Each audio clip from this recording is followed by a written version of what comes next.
Bienvenue à Parole à l'élu, édition du 20 octobre. Mon invité pour ce soir, le député du magnifique comté de Papineau, M. Alexandre Iracan.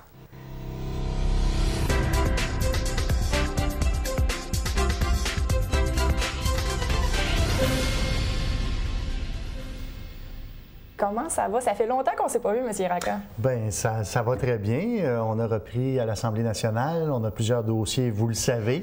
Permettez-moi d'entrée de jeu, avant de débuter, de vous souhaiter à vous et à toute votre équipe une belle saison 2015-2016. Je sais que vous avez beaucoup d'auditeurs qui écoutent vos bulletins de nouvelles et ça prend des bulletins de nouvelles comme ça ici dans le comté. Puis moi, je suis un de vos premiers auditeurs. Je regarde ça assidûment. Alors, une belle saison à vous, à toute l'équipe. Merci beaucoup, c'est très apprécié. On va rentrer tout de suite dans le vif du sujet. On va commencer avec l'éducation. Plusieurs sous-sujets, mais je veux commencer avec les chaînes humaines devant les écoles. Il y en a une qui s'est tenue début octobre à Saint-André-Avelin. Comment vous voyez ça, justement, que les gens se mobilisent autant? Et c'est quand même assez visuel, une chaîne humaine devant une école. Bien, moi, je vais vous dire, je vais peut-être vous surprendre, là, mais toute mobilisation citoyenne, là, moi, je suis pour ça, que les gens s'impliquent d'une manière ou d'une autre et qui mentionnent et qui disent et qu'ils expriment que l'éducation, ils ont ça à cœur. Moi, je trouve ça très bien. Ça s'est fait, à ma connaissance, en dehors des heures de classe, avant la rentrée des classes. Très tôt le matin. Très tôt le matin, que les gens se mobilisent et qui disent fermement, nous, on tient à l'éducation, on veut que notre système d'éducation fonctionne au Québec. Moi, je suis pour ça. Puis oui, le message est entendu, puis inquiétez-vous pas, au caucus, on en parle régulièrement. Et moi, à titre d'adjoint au ministre de l'Éducation, je peux vous dire que c'est des choses que je prends en considération, puis que je suis content de voir que des gens de mon comté, puis je sais que ça s'est fait ailleurs, se mobilisent pour l'éducation. Vous dites que le message est entendu. Je veux vous amener à la commission scolaire au Cœur-des-Vallées qui a adopté une résolution quasi à l'unanimité concernant l'école publique. Je protège mon école publique. Lorsqu'on a mentionné les gens qui allaient avoir cette résolution, certains ont hué en entendant votre nom. Certaines personnes pensent que le dossier est peut-être mal piloté d'une certaine façon.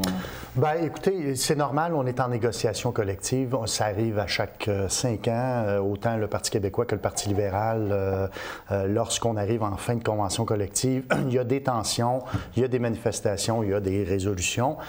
Moi, je suis confiant. Je suis confiant qu'on puisse régler les négociations. On le fait avec les médecins, les pharmaciens. On me dit que ça va bien avec les infirmières. C'est un petit peu plus difficile avec les enseignants, mais je suis confiant qu'on puisse arriver, en négociant bien sûr, et que les deux parties soient à la table de négociation, qu'on puisse arriver à une entente. Alors, c'est normal que ce soit attendu et qu'il y ait un peu de tension. 2 journées de grève qui vont avoir lieu le 26 octobre et le 28 octobre prochain. Le 28, c'est les professeurs. Le 26, c'est le personnel de soutien. Les deux côtés ont dit qu'ils ne passeraient pas les piquets de grève. Est-ce que c'est une bonne façon de se faire entendre comme ça? Bien, écoutez, on le souhaite le moins possible parce que plus les étudiants ou les enfants manquent de journées d'école, plus il y aura de rattrapage à faire et c'est pas souhaitable. Mais encore là, je vais revenir à ce que je viens de dire. On est en fin de négociation, en fin de convention collective. C'est les renouvellements de convention collective et ça arrive quasiment à chaque renouvellement de convention collective où il y a des moyens de pression, des grèves. Comme j'ai déjà mentionné à plusieurs reprises, la meilleure façon de régler un dossier, c'est assis à la table des négociations pour qu'on puisse se parler. Et je sais que les enseignants travaillent très, très, très fort. J'ai plusieurs amis enseignants qui sont enseignants, qui travaillent très fort. Je comprends leurs revendications, je les soutiens.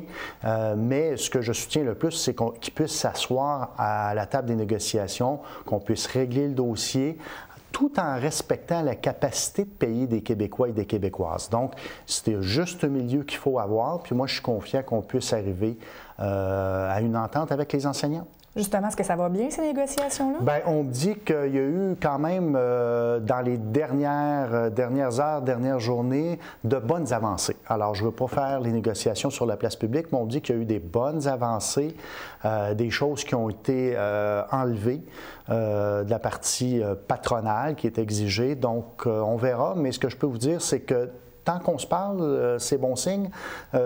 Avec les médecins, vous vous souvenez, on était très, très, très loin d'une entente. On a réussi à s'entendre. Avec les pharmaciens, c'était la même chose. Avec les infirmières, en ce moment, il y a eu de bonnes négociations. On arrive vers la fin. Moi, je suis confiant. Je souhaite de tout mon cœur qu'on puisse régler avec les enseignants, les infirmières, sans nécessairement arriver à une loi spéciale, mais qu'on puisse arriver sous entente. C'est dans les cartons, advenant le cas est-ce que vous avez un deadline, pour arrêter l'expression, que si on n'arrive pas à une entente, il y a une loi spéciale qui va pouvoir être mise? Bien, il n'y a pas d'heure ou de journée en tant que tel comme deadline, parce que même quand la convention collective est terminée, il y a toujours du temps où on peut régler par la suite et faire les choses de manière rétroactive. Mais moi, je pense qu'il faut le faire plus tôt que plus tard et avant la date d'échéance là, en 2015. Là. Excellent. Je vous amène encore dans l'éducation, mais on s'en va vers les commissions scolaires. La dernière fois, ou une des dernières fois qu'on s'était parlé, on parlait justement d'une certaine fusion des commissions scolaires, chose qui a été abandonnée. Qu'est-ce que ça veut dire? Oui, alors écoutez, on a eu plusieurs discussions, on a entendu plusieurs personnes. On ne voulait pas non plus prendre un trop gros morceau. Oui, on va déposer un projet de loi dans les prochains jours à l'Assemblée nationale concernant l'avenir des commissions scolaires. Et on avait deux sujets, les fusions de commissions scolaires et la gouvernance.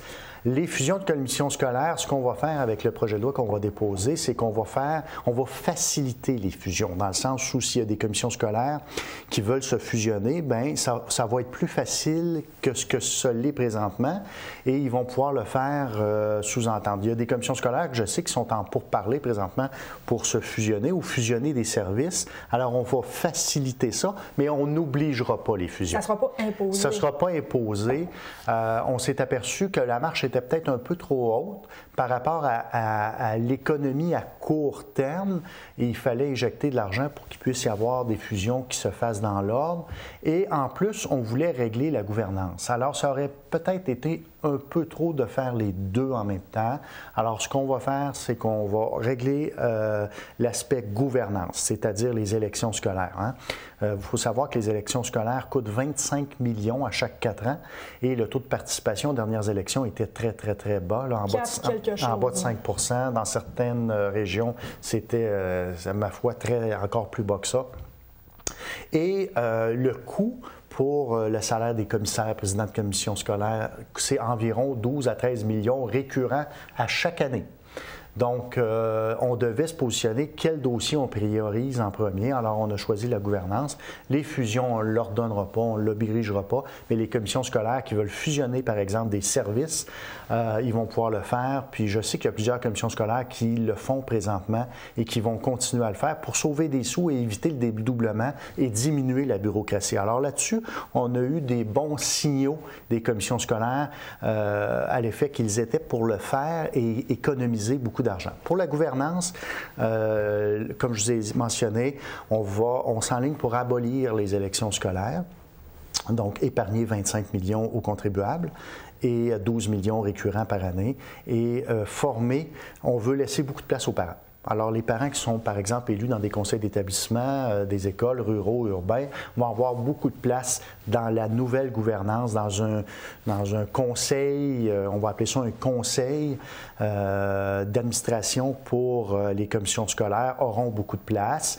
Il y aura des gens des milieux des affaires, il y aura des gens un peu plus expérimentés, il y aura une personne probablement du municipal. Donc, on va s'organiser pour que ce soit du monde impliqué, beaucoup de place pour les parents, mais à zéro coût. Alors, un genre de conseil d'administration, là. Oui, comme ils se voient en santé.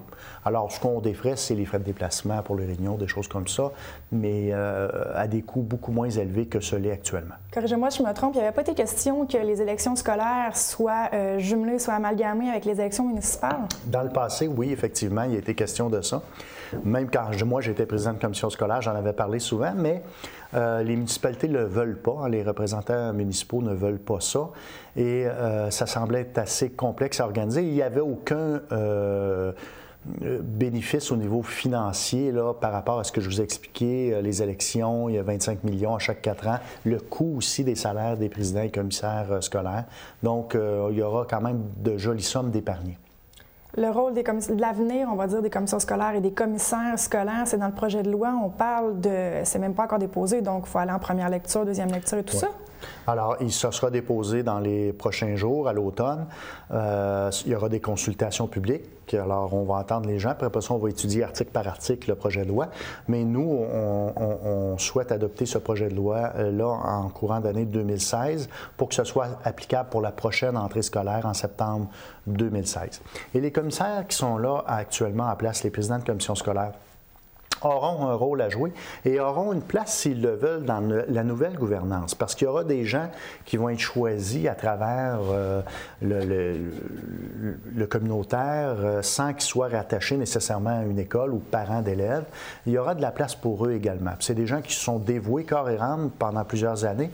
Il y aura de la place aussi pour eux dans la nouvelle gouvernance. Comment ça va avec M. Blais? Vous avez quand même une bonne relation avec M. Bolduc. Les deux, vous êtes très occupés. Comment ça va? Alors, on se parle régulièrement. On va se parler encore davantage dans les prochains jours parce qu'on va déposer un projet de loi. Je le rencontre demain matin à Québec, justement en lien avec un ébauche de projet de loi. Donc, il y aura de bonnes discussions dans les prochains jours. Parfait, on change complètement de sujet. Lors de l'enregistrement, qu'est-ce qu'on est en train de faire? On ne connaît pas encore le gagnant de la campagne fédérale, mais vous, avec votre œil de politicien, vous l'avez quand même suivi, je suis certain. Qu'est-ce qui en ressort selon vous?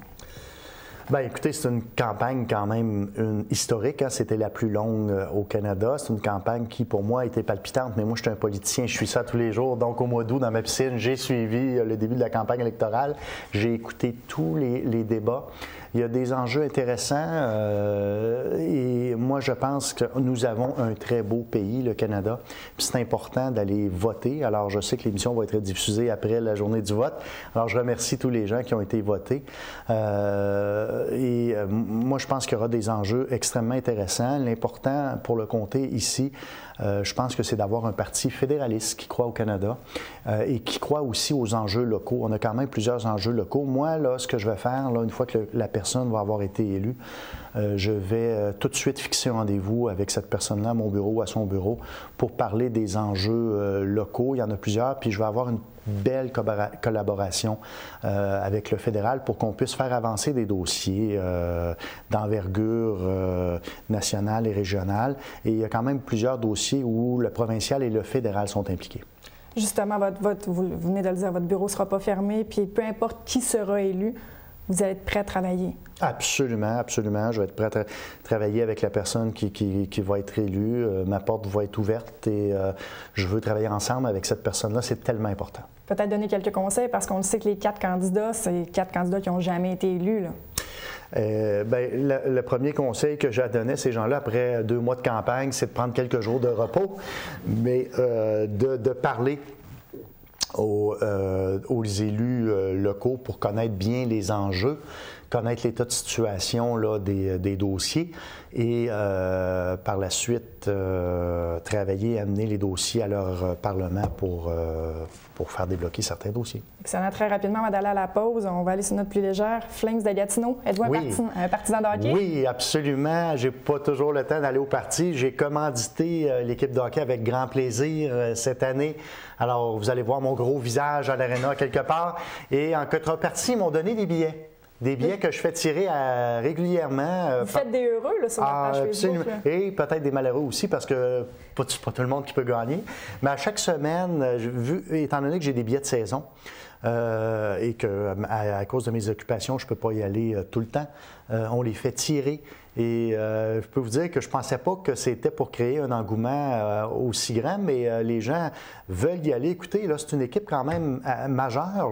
Là. C'est une équipe juste en dessous de la ligne junior majeure du Québec. Il y a des jeunes qui vont passer dans cette équipe-là, j'en suis certain, qui vont un jour se rendre dans la Ligue nationale parce qu'il y a des joueurs qui ont été coupés de la Ligue junior majeure du Québec parce qu'ils étaient blessés, parce qu'ils étaient le dernier coupé, n'étaient pas assez gros, mais qui vont prendre du poids. Donc, c'est tout un calibre qui joue à l'Arena de Buckingham. Parfait. On fait une courte pause et on vient tout de suite avec le député du comté de Papineau. Papa, t'as un côté du visage affaissé. Maman? Je suis sûr que c'est rien. T'articules mal? Pourquoi donc? Chérie, lève tes bras en l'air pour moi. Papa, est-ce que ça va? Valérie, appelle le 911. Ah, je pense juste que rien. C'est bon. Papa? Comment vous vous sentez? Bien. Vous avez subi un AVC, mais comme vous êtes arrivé vite, votre établissement va être rapide.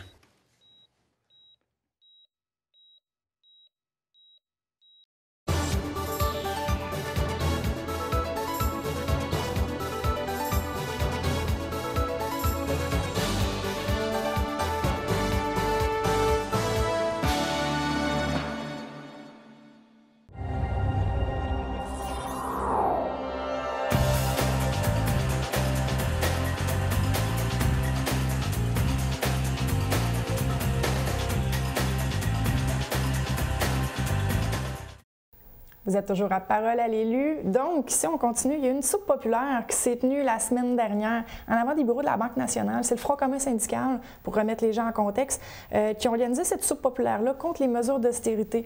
Eux aussi sont en négociation pour les revendications salariales, les pensions de vieillesse et tout ça, mais vraiment pour illustrer que les banques ont des sous, mais les gens ont de moins en moins de sous dans leur poche.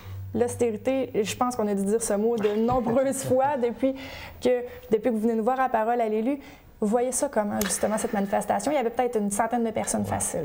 Bien, d'abord, les syndicats, il faut se le rappeler, là, ont beaucoup, mais beaucoup d'argent. Alors, chaque employé là, dans la fonction publique et parapublique paie à chaque 2 semaines une cotisation syndicale qu'ils veulent ou qu'ils ne veulent pas.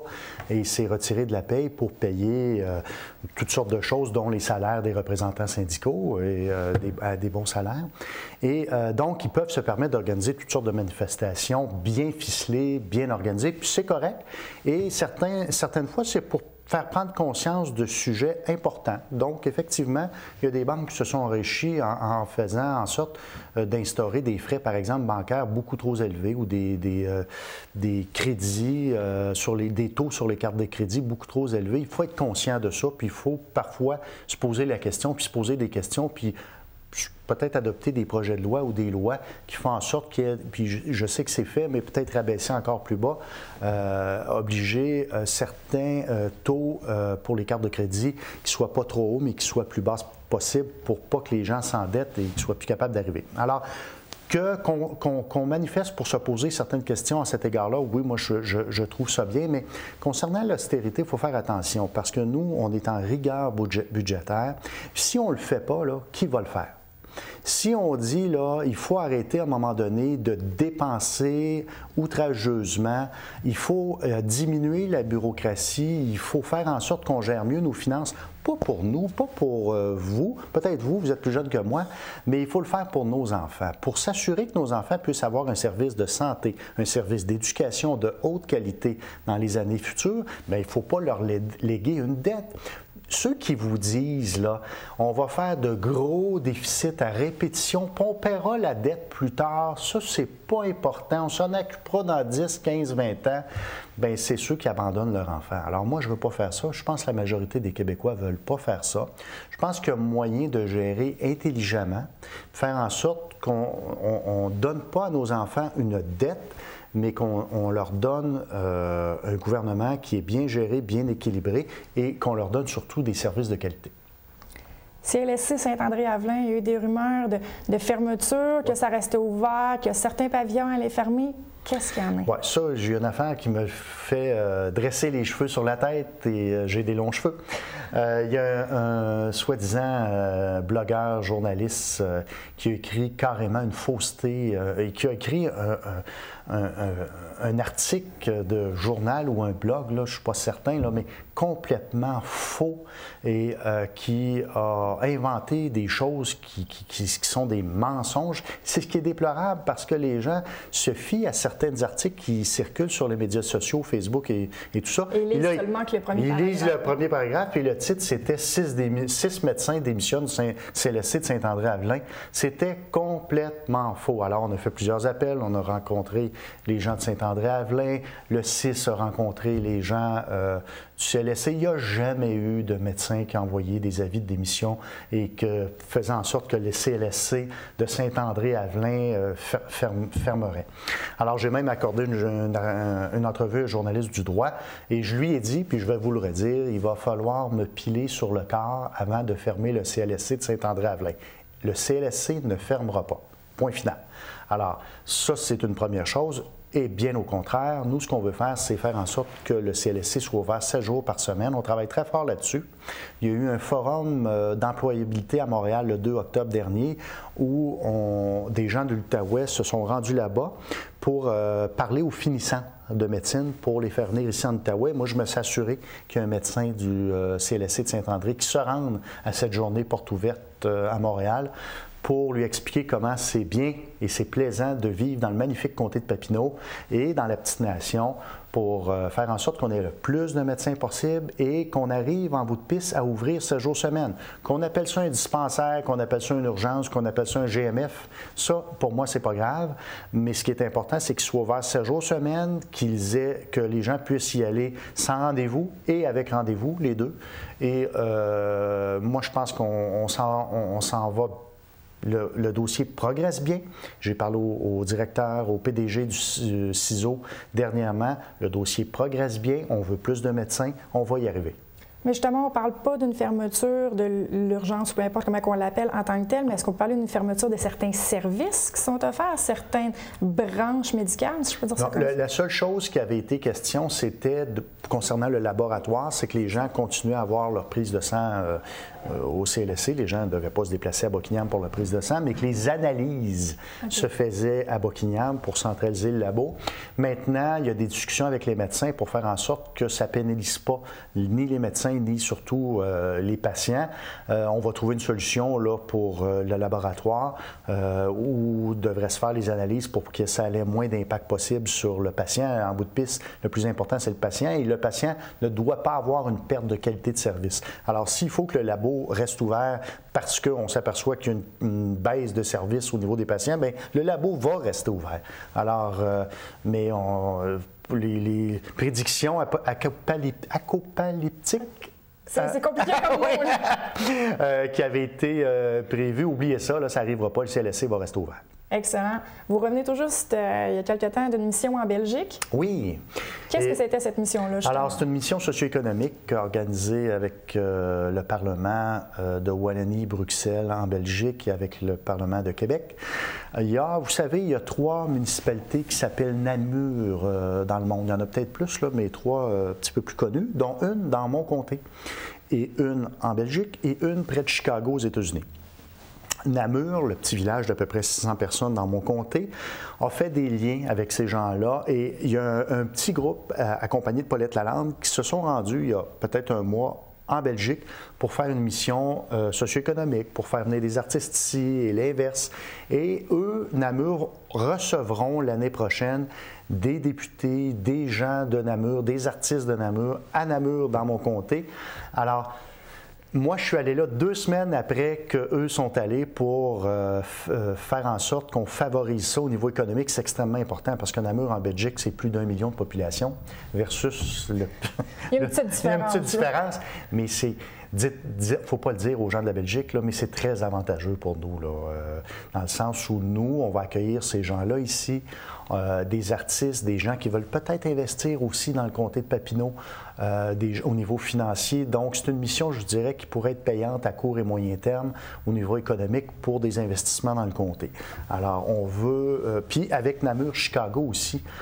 Donc, on crée un lien qui commence par le même nom des municipalités. Et il y a des gens aussi, des ancêtres de Namur là, qui ont immigré au Québec et il y a un lien avec le village de Namur. Donc, pour certaines personnes, c'est très émotif. Vous, c'était comme la continuité, dans le fond, de la délégation qui est au mois de septembre. Absolument. Si c'était la continuité de la délégation du mois de septembre et aussi, c'était au niveau plus large, au niveau du Québec, au niveau socio-économique, là, des échanges pour le Québec. Est-ce que vous avez ramené des idées pour le comté? Bien, oui, j'ai amené plein d'idées. Certaines demeurent confidentielles, mais oui. On est en train de...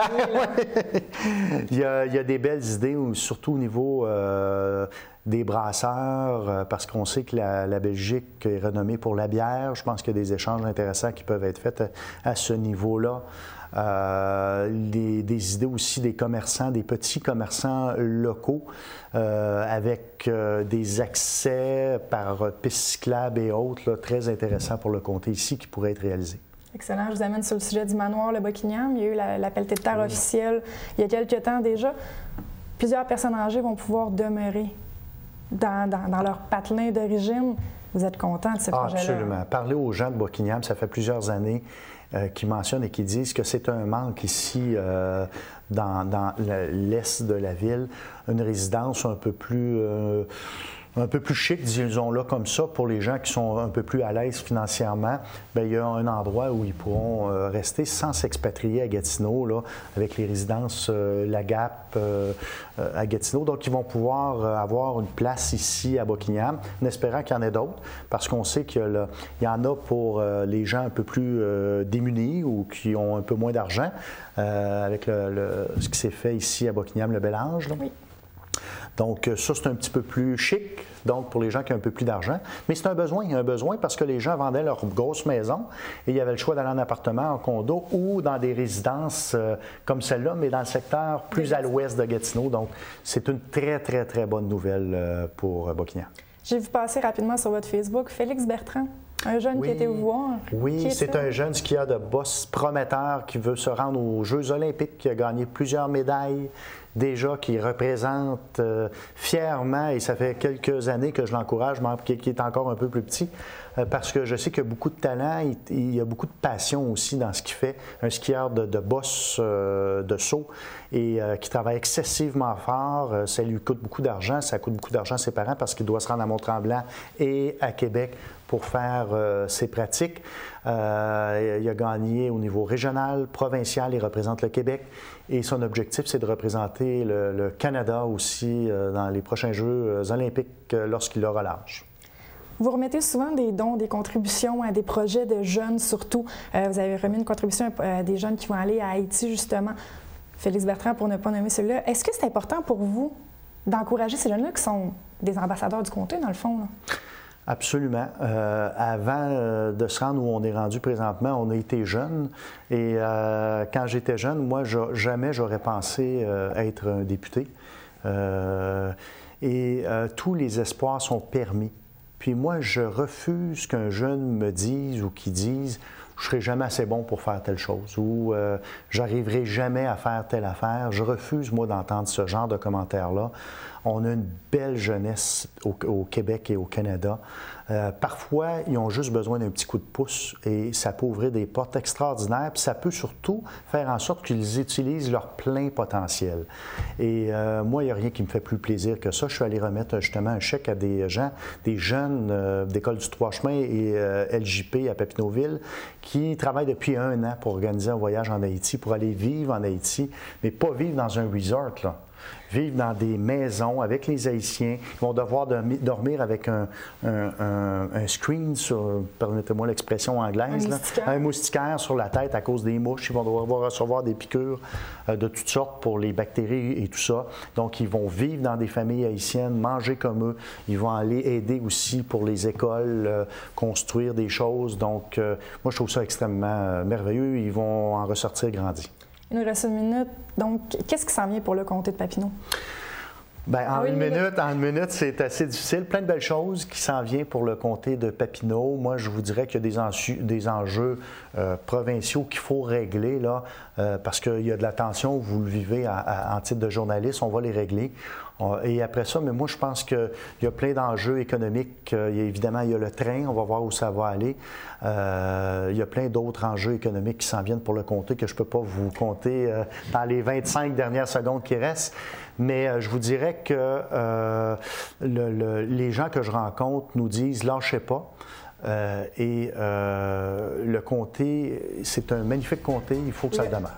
Le magnifique comté de Papineau. Merci beaucoup. Merci. Je vous remercie d'avoir été des nôtres. On se retrouve la semaine prochaine pour une autre émission de Parole à l'élu.